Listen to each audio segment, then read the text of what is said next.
가을이 깊어갈수록 집안은 풍성해졌습니다. 시장에서 새벽같이 사온 갈비를 핏물 빼서 양념하고 늙은 호박을 갈아 부침개를 부쳤습니다. 아이 입에 맞게 동그랑땡을 작게 빚었고 수정과에는 무채를 얹었습니다. 부엌은 늘 분주했고 그 분주함은 오래된 평화를 지켜주는 의식 같았습니다. 현관의 비밀번호가 눌리는 소리에 마음이 움찔했습니다. 엄마, 저 왔어요. 아들의 목소리 뒤로 딱딱 울리는 구두 굽소리, 잡지 속에서 막 튀어나온 듯한 며느리의 모습이 나타났습니다. 광택나는 가방, 날카로운 하이힐, 어머님, 짧은 인사, 피곤한 얼굴, 손은 휴대폰 화면에 고정되어 있었습니다. 손주는 인사도 하지 않고 바로 TV를 찾았습니다. 유준아, 할머니한테 인사해야지. 제가 다가가 말을 건네도 아이는 화면에서 눈을 떼지 않았습니다. 아들은 애써 분위기를 중재하려 했습니다. 유준아, 얼른 인사드려. 그러나 아이의 대답은 투덜거림 뿐이었습니다. 그 모습 뒤에서 며느리는 무심하게 말했습니다. 대곤 씨 태블릿 주세요. 여기선 시끄럽게 하면 안 되잖아요. 그녀의 목소리는 마치 이 집의 규칙을 선언하는 듯했습니다. 그 순간 알았습니다. 이 집의 질서는 이미 제 것이 아니었습니다. 식탁에는 정성껏 준비한 음식이 차려졌습니다. 아들은 고개를 끄덕이며 역시 엄마 음식은 최고네요. 라며 웃었습니다. 그러나 며느리는 젓가락을 한번 대더니 곧바로 휴지에 뱉었습니다. 이 고기 어디서 사셨어요? 기름이 너무 많네요. 요즘은 건강하게 먹어야 하잖아요. 그녀의 말투는 차갑고 단호했습니다. 저는 얼굴이 붉어졌지만 억지로 웃으며 말했습니다. 다음엔 덜 기름진 걸로 해볼게. 제 속에서는 분노와 모욕이 끓고 있었지만 애써 삼켰습니다.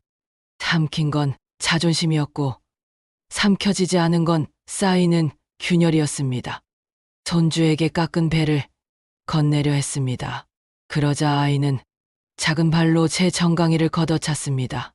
툭. 무겁지도 가볍지도 않은 충격. 하지만 제 마음엔 얼음덩이가 굴러내렸습니다. 유준아. 처음으로 목소리를 높였을 때 방 안 공기가 갈라졌습니다. 그 틈새로 며느리의 고함이 쏟아져 들어왔습니다. 어머님 지금 뭐 하세요? 우리 애한테 왜 그러시죠? 그녀가 다가왔습니다. 그리고 제 머리채를 움켜쥐었습니다. 머리가 당겨지고 눈앞이 어지러워졌습니다. 아들의 손은 허공을 허우적거렸지만 아무것도 붙잡지 못했습니다. 그 순간 저는 깨달았습니다. 가족이라는 이름 아래에서 벌어진 폭력은 더 이상 참을 수 없는 선을 넘었다는 걸요. 그날 밤 거울 앞에 서서 제 뺨에 남은 자국을 보았습니다. 얇고 날카로운 긁힘, 붉은 흔적, 손끝이 닿자 뜨거운 통증이 퍼졌습니다. 눈물은 흘리지 않았습니다. 울음은 나중을 위해 남겨두었으니까요. 거실에 앉아 앨범을 펼쳤습니다. 흑백 사진 속 젊은 시절에 남편은 환하게 웃고 있었습니다. 그 웃음은 내가 우리 집의 기둥이야라고 말하는 듯 했습니다. 하지만 지금 기둥은 흔들리고 있었습니다. 그 흔들림을 바로잡지 않으면 집 전체가 무너질 거라는 걸 직감했습니다. 저는 마음속으로 다짐했습니다. 이제는 침묵하지 않겠다고, 이제는 경계선을 세우겠다고. 정강이에 남은 통증은 단순한 아픔이 아니었습니다. 그건 세대와 예의, 존중이 무너지는 소리였습니다. 손주의 눈은 아무 죄책감도 없이 맑았습니다.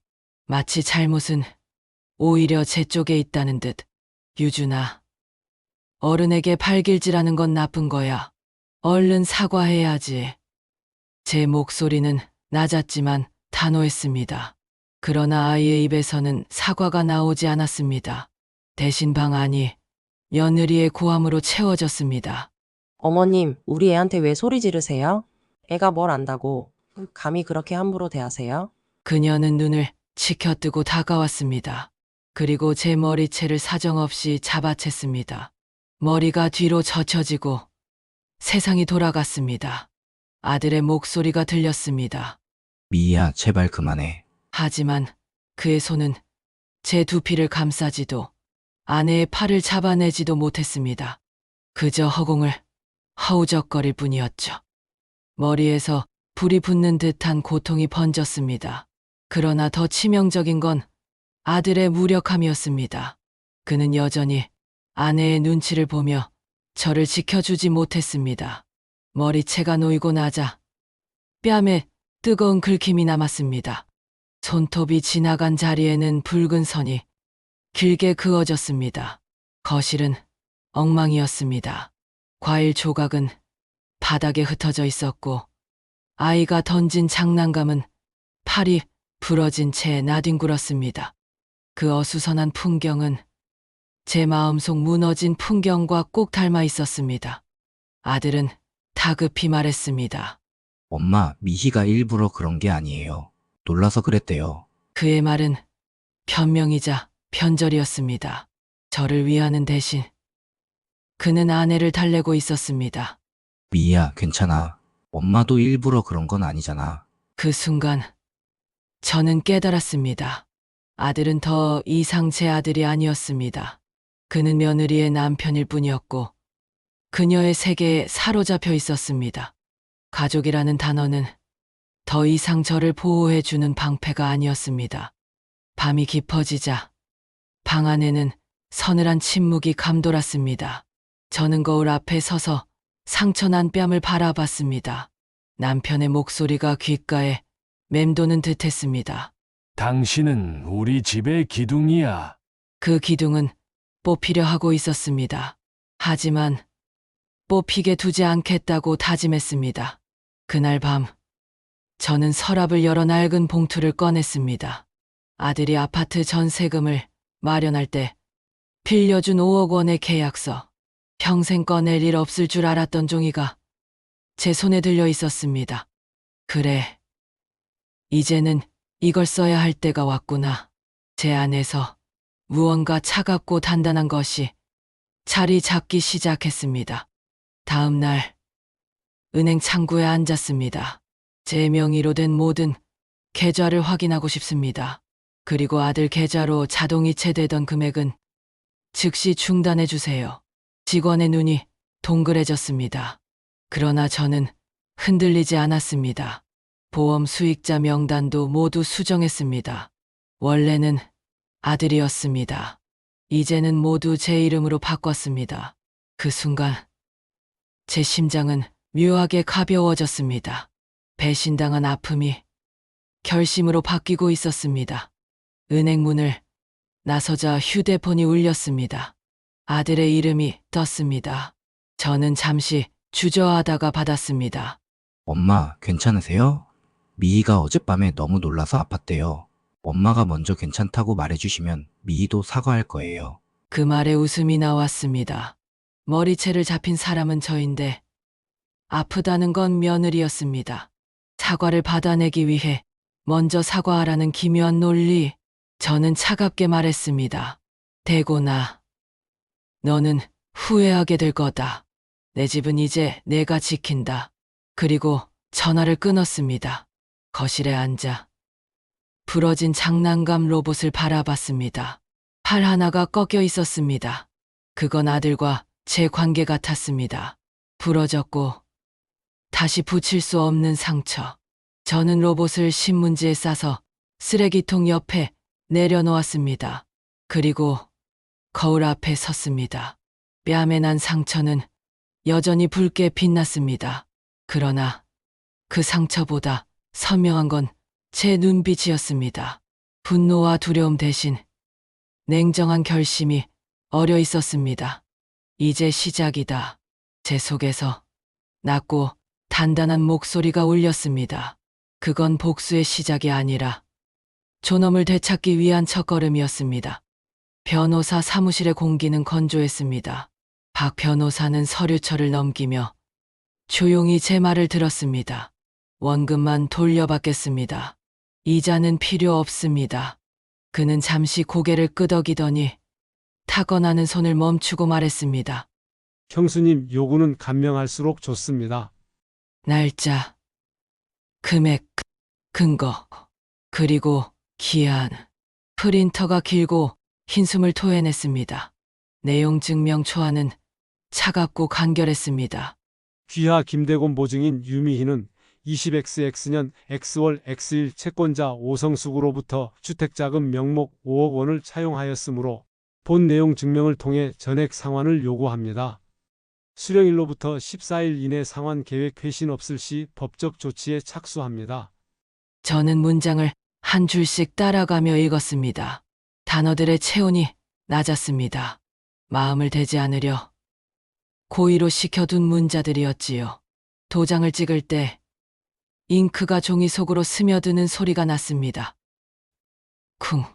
그 묵직한 진동이 제 손끝을 통해 팔꿈치, 어깨, 가슴으로 올라와 심장과 박자를 맞췄습니다. 우체국 창구에서 접수증을 건네받고 나오는데 바람이 얼굴을 훑고 지나갔습니다. 가을 공기는 날이 서 있었습니다. 이제 화해의 계절은 끝났고 증거의 계절이 시작된 것입니다. 첫 번째 전화는 며느리에게서 걸려왔습니다. 발신 표시, 제안. 어머님, 지금 저희한테 뭐 하시는 거예요? 이게 다 뭐냐고요? 그녀의 목소리는 예전처럼 번쩍거렸지만 어딘가 갈라져 있었습니다. 나는 내 돈을 돌려달라 통지했을 뿐이다. 우릴 길바닥에 나앉으라는 거예요? 애도 있는데? 아이를 핑계로 삼지 마라. 책임의 순서는 어른부터다. 잠시 정적. 그녀는 숨을 몰아쉬더니 목소리를 낮췄습니다. 그날은 제가 제정신이 아니었어요. 어머님도 아시잖아요. 시어머니 며느리 사이란 게. 내가 제정신이었든 아니었든 내 머리채를 잡은 그 손은 내 것이다. 대곤 씨가 사과드리래요. 어머님이 먼저 괜찮다 한마디만 해주시면. 저는 전화를 귀에서 조금 떼고 창밖에 감나무를 보았습니다. 주황잎 한 장이 깅돌아 떨어졌습니다. 내가 먼저 사과해라.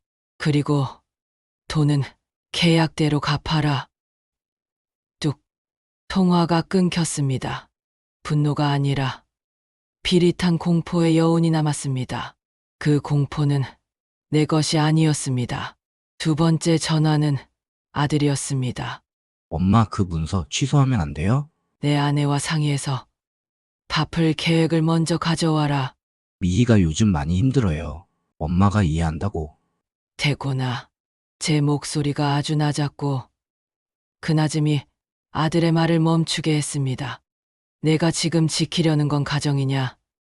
내 아내의 변명거리냐? 그는 한숨을 쉬었습니다. 엄마 저녁에 들를게요. 들르지 마라. 변호사와 먼저 상의해라. 전화를 끊고 손을 내려놓으니 집안의 고요가 금속처럼 차갑게 반짝였습니다.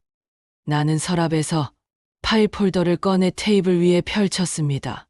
첫째, 금전 소비대차 계약서. 둘째, 은행 자동이체 해지 확인서. 셋째, 보험 수익자 변경 확인서. 넷째, 우체국 내용 증명 접수증. 다섯째, 이번 분기 생활비 지출표 네모. 서류들이 반듯하게 겹쳐지자 비로소 방의 수평이 고르게 느껴졌습니다. 나는 이제 숫자와 날짜에 언어로 말하기로 했습니다. 감정이 통하지 않는 상대에게 그 언어만이 유일한 가교니까요. 부엌에서는 물이 끓고 있었습니다. 김이 올랐고 소금 한 꼬집이 물의 성질을 바꾸었습니다. 집이라는 것도 저와 닮아 아주 작은 조치 하나로 맛이 달라지는 법입니다. 나는 소금통을 내려놓으며 생각했습니다. 이 집에 다시 규칙을 세울 시간이라고. 나는 다음 술을 준비했습니다. 대면. 그러나 그 전에 나에게 필요한 건 나의 흔들림을 잡아주는 작은 빛이었습니다. 라인댄스가 끝난 커뮤니티 센터에서 방 여사는 인절미 상자를 받고 활짝 웃었습니다. 오 선생님 인사도 없이 어쩐 일이세요? 아들 내외가 이 근처에 살아서요. 반찬 가게도 알아보고 이웃들 이야기도 듣고 싶어서요. 그녀의 목소리는 늘 가벼웠지만 가벼운 것들이 때로 세상의 깊이를 잘 증언합니다. VVIP 라운지, 모임 불참, 유치원 행사 결석, 그리고 언제나 쫙 빼입고 다니지요. 한마디. 그 말들은 내 마음을 흔들지는 않았습니다. 대신 나를 단단하게 했습니다. 내가 믿는 감각이 틀리지 않았음을 누군가의 일상적 관찰이 확인해 주었으니까요. 나는 공책을 꺼내 장부를 썼습니다. 의심이 감정에서 숫자로 내려앉을 때까지. 20XX 3.15 아들 요청 3천만 원 계좌이체 사업자금 20XX 6.01 아들 요청 1억 5천만 원 계좌이체 운영비 20XX 9.14 아들 요청 7천만 원 계좌이체 급여 체납 해소. 날짜 옆에 작은 점을 찍었습니다. 그리고 며느리 SNS에 화려한 사진 날짜를 옆에 적었습니다. 20XX 3.17 샤필링 샵 남편 찬스 고급 레스토랑 20XX 6.03 샵 파리 샵샵 여행 해외 20XX 9.15 샵새 가방 샵 보상 명품. 선들이 서로를 가로질렀습니다. 얇은 펜 끝이 종이에 파고들며 미세한 흠집을 남겼습니다. 나는 알았습니다. 이 흠집들은 내 집의 벽이 아니라 그들의 거짓말 위에 나를 세우는 홈이라는 것을. 대면을 미루지 않기로 했습니다. 한 번에 끝을 낼 수는 없겠지만 최소한 방향을 뒤집을 수는 있을 겁니다. 나는 전화를 걸었습니다. 내일 저녁 7시 둘 다 와라. 자료를 보여주겠다. 어머님 지금 바빠요. 다음 주에. 내일이다. 짧은 침묵이 흐르고 투덜거리는 숨이 들렸습니다. 알았어요.